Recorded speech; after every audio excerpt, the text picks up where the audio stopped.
Je pense qu'il y a une analyse commune, c'est de placer toujours l'accord cadre d'Addis Abeba au centre des discussions et des démarches pour chercher une solution durable aux défis politiques et sécuritaires. Aujourd'hui, avec le coordonnateur national, nous avons réaffirmé cette analyse. Si nous avons beaucoup de mécanismes qui sont en cours, c'est à nous de reconnaître pleinement la place pertinente de cet acte juridique qui couvre tous les aspects de ces enjeux politiques et sécuritaires, et il est temps pour les différents pays de voir comment assurer une meilleure mise en œuvre de cet instrument juridique. C'est par là qu'on arriverait à trouver des pistes de solutions politiques si des opérations militaires restent indispensables. Nous avons une forte certitude en l'efficacité d'une approche holistique, c'est-à-dire action militaire complétée de dispositifs non militaires. Diplomatie, diplomatie, diplomatie, dialogue, dialogue, dialogue. Mais ce dialogue ne passe pas dans l'opinion congolaise qui attend de voir le Conseil de sécurité condamner fermement le Rwanda. Donc Bunagana est toujours occupé, la force régionale continue à se faire attendre.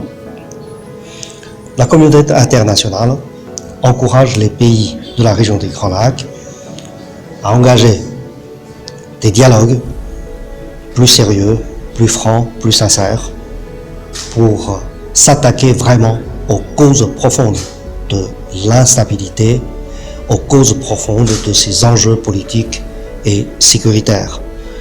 Soyez assurés que vous avez toujours l'accompagnement et l'appui des Nations Unies, du Conseil de sécurité. L'objectif du travail de notre bureau, c'est de travailler pleinement auprès des pays concernés pour apporter notre modeste contribution à une meilleure mise en œuvre de l'accord cadre d'Addis Abeba. L'RDC a la présidence du mécanisme régional, mais un des pays a attaqué et violé les dispositions de ce mécanisme.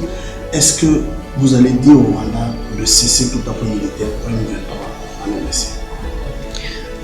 Mon habitude habituelle consiste à faire des missions successivement dans les différents pays clés de la région des Grands Lacs.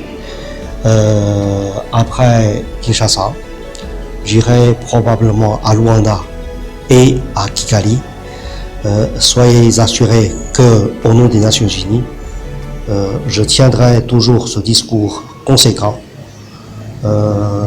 Les dernières évolutions montrent une fois de plus la pertinence d'assurer une meilleure mise en œuvre, une mise en œuvre plus sincère, plus franche et plus sincère de cet accord cadre d'Addis Abeba.